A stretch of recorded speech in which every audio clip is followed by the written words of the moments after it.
Hi everybody, this is going to be a response to some objections I've been seeing about the nature of omnipotence and how it relates to the omnipotence paradox. Now, as you may recall from part 3 of the Philosophical Failures series, the omnipotence paradox is a simple rhetorical argument that goes like this. If God can do anything, then let's see God create a rock so heavy that even God himself cannot lift it. Okay, so it's a pretty straightforward argument and maybe even a little tongue-in-cheek, but apparently a lot of religious philosophers out there are taking issue with it. And that's perfectly okay, I enjoy good dialogue, but the reason why I'm focusing on this problem today is because the responses I've been seeing are just missing the point completely, and so don't really do anything to address the paradox for what it is. So what I'd like to do is begin by discussing the bigger picture behind the omnipotence paradox and then address some of the major Christian responses that follow in that context. First and foremost, it's important to understand that the omnipotence paradox is all about definitions. The core of any solid philosophical discussion is a rigorous definition of terms. If we're going to ramble back and forth about the existence of this God thingy that Christians keep talking about, then it's important for us to establish what exactly that word means. After all, if we can't even agree on what a God is and how we're supposed to even recognize a God when we see one, then what's the use in arguing over whether or not such a thing even exists in reality? It's literally a meaningless discussion. Secondly, the omnipotence paradox is an illustration of what a bad definition looks like. It's a reminder that if Christians cannot provide a solid, functional definition for a word like God, then it actually becomes trivially easy to disprove God's existence. All we have to do is simply analyze the meaning of the word itself and then look for contradictions. If we happen to find any, then immediately, by default, God's existence becomes a false proposition with 100% logical certainty. After all, if the word itself fails to cohere into a valid concept, then obviously such a thing cannot meaningfully be said to exist. Finally, no one ever said that the omnipotence paradox was a magic silver bullet that immediately and decisively debunks the entirety of monotheism altogether for now and eternity. This paradox only applies to a narrow range of interpretations and can easily be avoided simply by redefining one's terms. So the only real take-home point that Christians need to learn from this paradox is simple. Don't be sloppy in your definition of God, or else the rest of us get to kill him outright through brute logical force. Okay, so that being said, what is omnipotence? What does that word mean? Like, if I get out a piece of paper and write omnipotence at the top, what specific properties should we enumerate as an expression of that idea? Well, the simplest answer is exactly what the Latin root says. Okay, omni meaning all and potens meaning potential. So literally all potential, or equivalently maybe all ability or all power.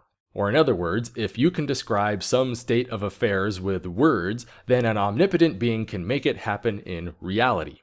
This is a view of omnipotence called absolutism, or absolute omnipotence, and is basically the traditional definition most talked about in philosophy. But it's important to understand that this definition did not just arise in a vacuum. Theists themselves are the ones that have historically tended to support this kind of definition, with René Descartes being probably the most famous example.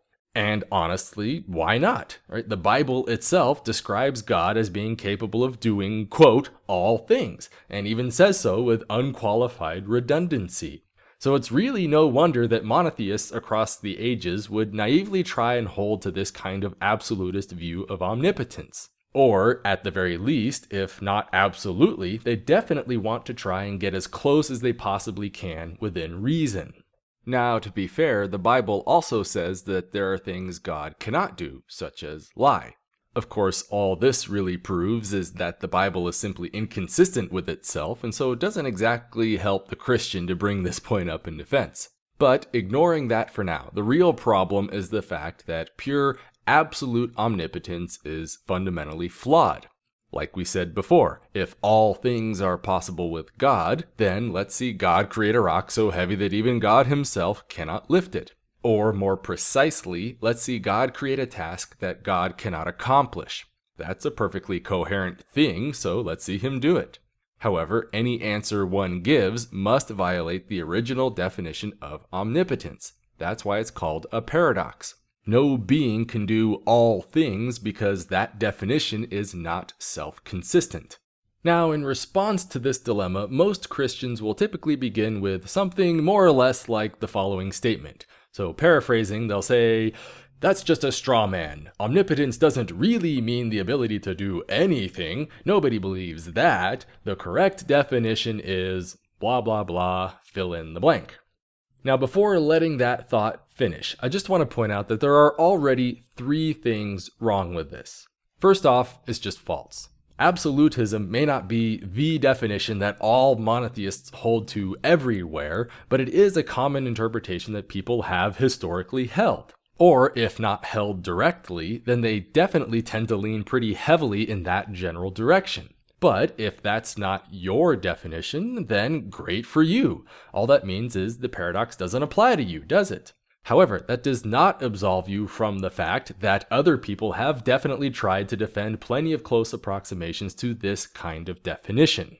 The second thing to remember about this response is that there is no such thing as a correct definition. What we can say is that there are good definitions and bad definitions. Good definitions are precise, descriptive, and consistent, while bad definitions are ambiguous, circular, and inconsistent. Good definitions conform to what people generally imagine when they hear a term, while bad definitions are more obscure and maybe less relevant. But whatever definition the Christian is about to give, the least we should expect is that it maintains some basic logical consistency. Finally, the moment some theist attempts to redefine omnipotence into something else, they're not refuting the paradox. They're embracing it. They're doing exactly what the paradox was designed to force them into from the very beginning. Step away from the literal definition and redefine their terms without contradiction. So, what is this new and improved definition of omnipotence? Well, in my experience, the most common revision tends to be the following. Omnipotence, the capacity to do all that is logically possible. Or more precisely, God can do whatever is logically consistent. So, like before, if you can say it out loud in a complete English sentence, then God can make it happen in reality, provided that whatever you say does not contain any contradictions. Okay, now, before tackling this definition, I just want to say that I'm always amazed at how inept Christian philosophy is. Remember that this is supposed to be a sophisticated formulation put together by professional philosophers after decades of deliberation. So it's really kind of weird that right out of the gate, this new definition utterly debunks Christianity itself. Just watch. Premise 1. God can do all that is logically possible. That's the definition of omnipotence. Premise 2. It is logically possible to lie. Right? That's an incorrigible fact. Therefore, premise 3, God can lie. However, premise 4, the Bible says that God cannot lie. Premise 5, therefore, the God of the Bible is not omnipotent. So now what, guys? Is God omnipotent or is the Bible lying? But let's just ignore that for now and take it one step further. Ask yourself, does this new definition avoid the original omnipotence paradox? Well, let's find out. Premise 1, God can do all that is logically possible. Again, the definition of omnipotence. Premise 2, given any force F and acceleration A, it is logically possible to compile a mass m such that m's acceleration is less than A. That's Newton's second law of motion. Premise 3, therefore, God can compile a mass to negate any force from 1 and 2.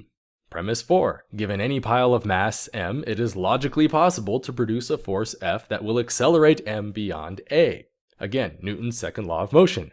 Premise 5, therefore God can provide enough force to accelerate any mass from 1 and 4. So let's ask the question again. Can God create a rock so heavy that even God himself cannot lift it? No matter what answer you give, either premise 3 or premise 5 must be violated. So please excuse me if this sounds a little harsh for all of our Christian friends out there, but the paradox is still there, you idiots. You haven't solved anything. The major problem that apologists don't seem to appreciate is that infinity is not a terribly well-behaved concept. Sure, it's possible to devise coherent ideas of infinities if you're careful, but you can't just throw it around willy-nilly into things and expect them to be consistent. Yet that's exactly what they're doing with God and omnipotence. They're trying to endow God with infinite capabilities, and as such, they are inherently going to be inconsistent with each other. It's important to understand that two things can potentially both be logically possible in isolation, but not necessarily possible when joined together in the same set. Either God can create immovable objects or create unstoppable forces, but not both at once. The mere potential of one negates the other. So any attempt to write down an actual list of God's abilities must therefore pick and choose.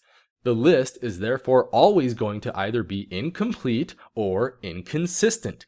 It is logically impossible to have it both ways.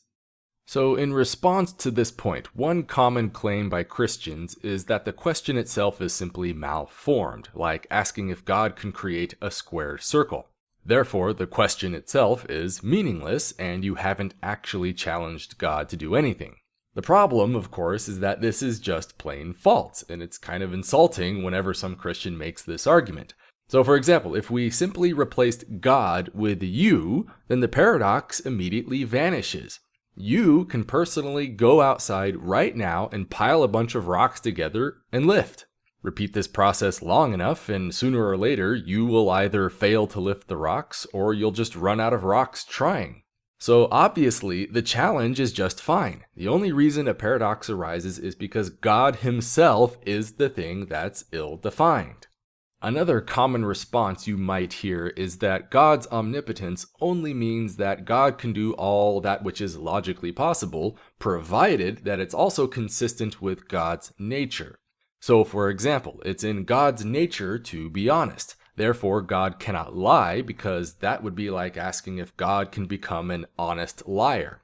Or equivalently, we could even say that God cannot die, because God is immortal. So asking God to die is a lot like asking if God can become an immortal mortal. The challenge itself is now a contradiction in terms, which is again not logically possible to do. So once again, you'll notice that the paradox has done its job by forcing the theists to revise their definitions. And it's actually kind of ironic, because they'll often claim to have refuted the paradox when really they just unwittingly did exactly what they were supposed to do in the first place. And to their credit, this definition does seem to avoid many of the usual paradoxes. However, it only does so by effectively reducing God into a meaningless tautology. Here, just watch. Premise 1. God's nature is to be omnipotent. That's the definition of God. Premise 2. Omnipotence is the ability to do all that is logically possible, provided that it is consistent with one's nature. That's our new definition of omnipotence. So, what is God's nature? Well, premise 1, God's nature is to be omnipotent. Do you notice the problem here? The ability of an omnipotent being is nothing more than whatever that being can do. And the only reason God is omnipotent is because God can do the things that God can do, and God cannot do the things God cannot do. It's a tautology. God's nature as an omnipotent being is God's nature. Hell, by that definition, I'm omnipotent. After all, it is in my nature to be mortal and operate under the restrictions of physical laws. But that's okay, because I can still do all that is logically possible within the constraints of my nature. At this point, it should be pretty obvious that Christians are utterly incapable of giving us a coherent definition for omnipotence. But the thing that really makes this whole stupid argument especially sad is the fact that it's so trivially easy to avoid. All Christians have to do is simply stop being so damned greedy in their definition of God, and all of their problems will immediately vanish in a quiet puff of logic. For example, one philosophical definition for omnipotence simply states that God is extremely powerful, like way more powerful than everything else in existence. He can create universes, he can make it rain frogs, and he can even move black holes around with his mind. But there are also things that he simply cannot do, like maybe he cannot lie, or maybe he cannot exist in two places at once. It's a perfectly valid and self-consistent concept known as almighty, and it even contains everything we typically would like to associate with a word like God. But honestly, are Christians ever going to use this definition? No, of course not. They don't want to worship a merely finite deity, but instead want their deity to possess infinite capabilities. And let's face it, the only reason they cling to this incoherent mess is because that's what the Bible commits them to. Again, they want to have their philosophical cake and eat it too. Well, I'm sorry, Christians, but you can't have infinite. There's nothing wrong with God possessing many powers, but under no circumstances can God possess all powers. And I'd hate to be the bearer of bad news, but this has been proven mathematically well over 100 years ago. For all of these pretentious assertions of philosophical sophistication on the part of religious apologetics, it's frankly embarrassing that none of you morons has ever heard of a thing called Russell's paradox. Because what you people are trying to do with God is define him in terms of what is called a naive universal set. Literally, if you can say it out loud, then it is a member of the set of things God can do. Well, as it turns out, any attempt to define such a set of all sets is just begging to be inconsistent. It logically cannot be done without first imposing some very specific restrictions on your definitions. Consequently, the set of all logical possibilities is, oddly enough, not a logical possibility. It's inconsistent. It does not contain itself. Finally, it's important to bear in mind that this is just omnipotence we're talking about here. And if omnipotence has this many problems with it, how consistent do you think omniscience is going to turn out to be? Or what about omnibenevolence? And even if we could manage to invent consistent definitions for all of those omnis out there, how exactly do you think they'll play out when we decide to lump them all together into one entity? Do you think that's really going to have any logical consistency to it? Not in your dreams. So in conclusion, I just want to say that this is exactly why I have no respect at all for religious apologetics. All they had was one job.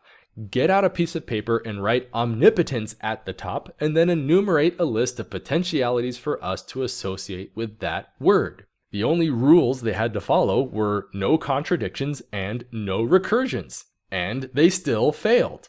And honestly, if you ask me, they do this on purpose because ambiguity is the apologist's best friend.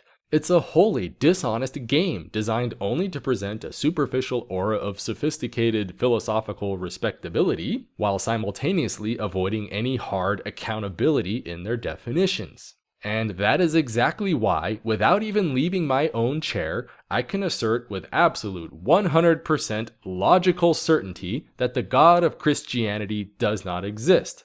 All definitions offered up by Christians themselves to give that word meaning have to date been either inconsistent or recursive. The word God itself therefore simply doesn't mean anything coherent, and so therefore cannot be a real thing. Thank you for watching.